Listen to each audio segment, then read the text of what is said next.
This is the Kitchen Sink WP Podcast, episode 292. I program my home computer. We have a server crash, 404 error, page not found, links aren't working, system is crashing, system is crashing, system is crashing.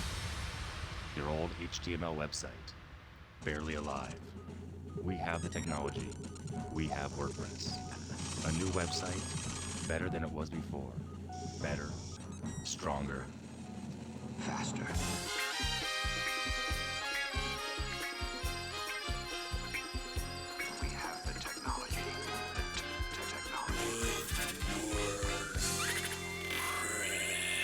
Why, hello everybody, this is Adam Silver, the host of the Kitchen Sink WP Podcast. Thanks for being here. Let's get started. All right, upcoming events. We have a potential record. There are 9 WordCamps next weekend, and they are as follows. 9, it's crazy. It's also my favorite number, by the way. All right, WordCamp Johannesburg, October 3rd and 4th.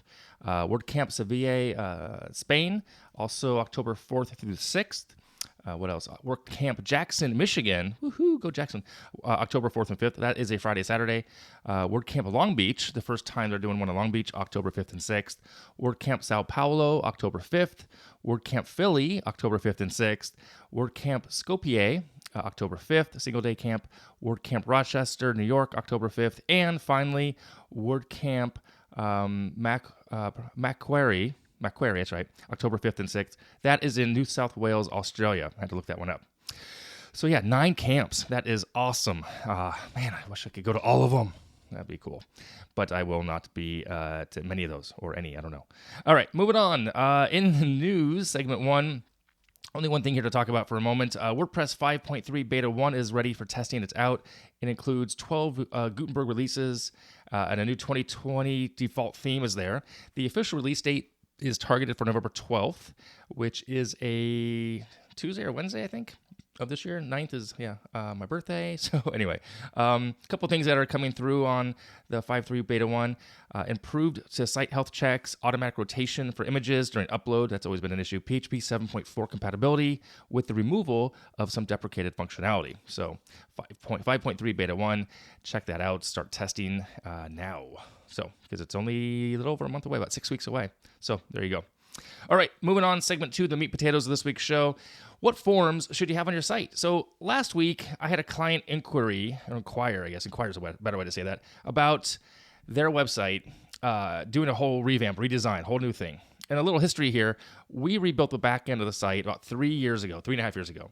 We kept the front end design because they really liked it and they thought it was working well for them. They brought on some new team members who have helped convince the owners of the company that maybe it's time to create a new site. The site is a solid 7 to 8 years old, front-end wise. The back end is relatively up to date. We're running Beaver Builder, up-to-date core, up-to-date PHP, fine. But the front end, it's a little dated. So they're ready to create a new site. And they wanted some guidance, and they're thinking about it. And they wanted me to send some help getting them onboarded to what to think about. In the past, I've sent a PDF, like a little checklist. Here's things to think about. But I thought it might be easier and better now to have this form on my website over at Concierge WP, the agency. So this week, I want to talk about forms and types of forms you should have or could have on your site, and some best practices, and maybe a mention of a tool or two. So in thinking about this and looking around on different websites and what I have or what I'm going to do here, I count a total of 5 different forms that you could and or should have based on what you do with your website, what you want to happen. Number 1, and these are in no real specific order, but initially you want to have some sort of contact form, general purpose, basic, easy, a name, email, and a text box. If you want to ask for a phone number, that's fine, but at a bare minimum, how do people reach you? And a form is usually easier to do because you can add the CAPTCHA, or you can add, are you a human checkbox, versus just listing your own email address there to where you might be scraped and get a ton of spam, right? So a contact form, number 1. Number 2, if you have the need for this, newsletter sign-up form, also very easy. You connect it to a mail provider. We'll talk about that in a few minutes. Again, you have to then give something in exchange. A lot of times it's a lead magnet kind of thing for the newsletter. Sign up from a newsletter, get the top 10 XYZ that's relevant to your category, but not hard, and it's a good form to have on your website as well. Not the same as a general purpose or contact form. Keep that in mind. Number 3, a sales inquiry. So I have this already on Concierge, and I have two dialog boxes, which I'll then also add to this in a minute.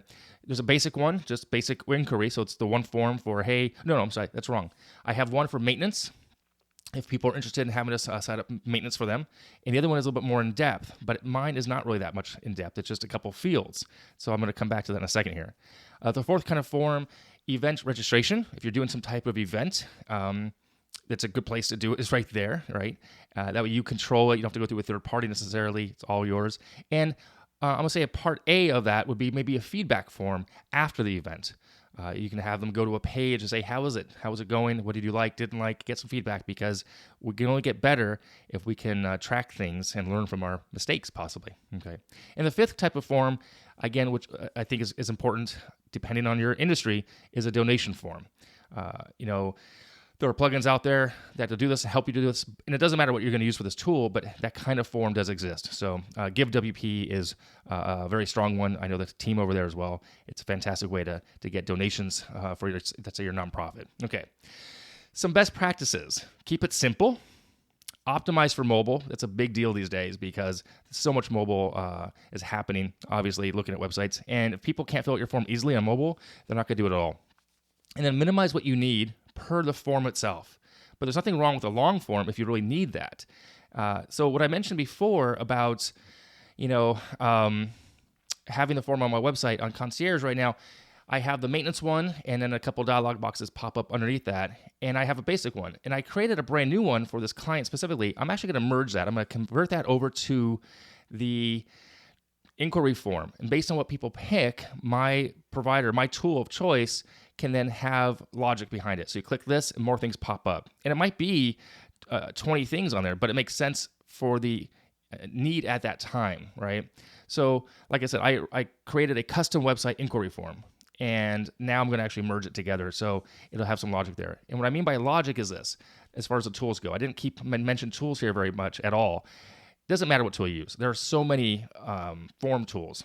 I'm a fan of, and I personally use Gravity Forms and MailChimp. It just depends on the use case. I use on Concierge, I'm using Gravity Forms, and that has logic behind it. If this is clicked, then show this. If that's clicked, then show this. And based on what the type of information I'm getting, I can also route that somewhere else. I use MailChimp over on KitchensinkWP because I had that first for KitchenSink before I had Concierge, and it was free. MailChimp does still offer a free level, but they've changed it a lot lately, so keep that in mind. If you want any drip campaign type of things, it's different. I don't want to get into the whole differences between all the email providers that you're gathering this information up into. There's MailPoet.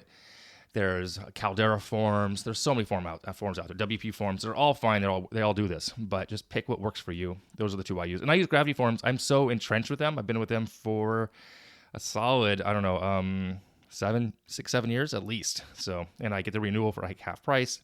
I'm not moving away at the moment.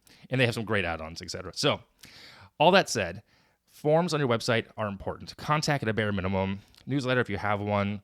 Event registration if you need it. Sales inquiry, it's a big one because you can really do a lot with a sales inquiry. And from there, you can actually send follow-up sequences if you have the tool on the back end that can do that for you. Donation if you're a nonprofit, etc. So check that out. Keep it simple, optimize for mobile, and I think you are on your way to helping your clients kind of maybe weed themselves out a little bit, or at least pre-qualify themselves, because it's important. And then, of course, what to have on the form is a whole separate conversation. What kind of questions to ask. Ask the questions that are important to what you need to know. Don't be afraid to ask for a lot. And don't make them required necessarily. That's kind of annoying. But you want the email, the first name, last name maybe, and a way to contact them back. Maybe how to contact them. Do they want to be called, emailed back, set up a call, that kind of thing. But don't make them all required, because that can get really annoying. If someone doesn't have an answer for the question at hand, they don't know. Like, let's say, do you have hosting? Or who's your hosting provider? Or do you, whatever it may be. If they don't know the answer, but you make it required, it's kind of annoying to get that big red box, like something's wrong with your form, right? So you want to make it easy, but still relevant. So that's my 2 cents there. All right, moving on. Segment 3, tip and tool of the week. This week, the tip is called, it's a website called cloudconverts.com/SVG-2-PNG. It's convert SVG to PNG. I had a project last week for a client. They sent over SVGs. I needed to make it a PNG. And I use the service. It's free. I think it's completely free. Is it completely free? Do they have pricing here? Oh, there's pricing. I'm not paying for it. I guess the free plan is 25 conversion minutes per day. So I guess, I don't know. I did a free plan. It worked fine. There's a paid version as well for $8, $8 a month, etc. But check it out. It's over at CloudConvert.com. And they do a whole bunch of different types of conversion types now. So you can actually convert a lot of different things. So I just use the SVG to PNG. Check that out. It's free. Okay. That is all I have this week. If you have any questions, go ahead, send it in via email, adam@KitchensinkWP.com, or use that SpeakPipe functionality of the website. You want to support the show, you can. You become a Patreon. You can sponsor the show. There's a form on the website for the sponsoring. Look at that. And we'll see you next week. Now go out to some awesome things with WordPress. All right. Bye-bye.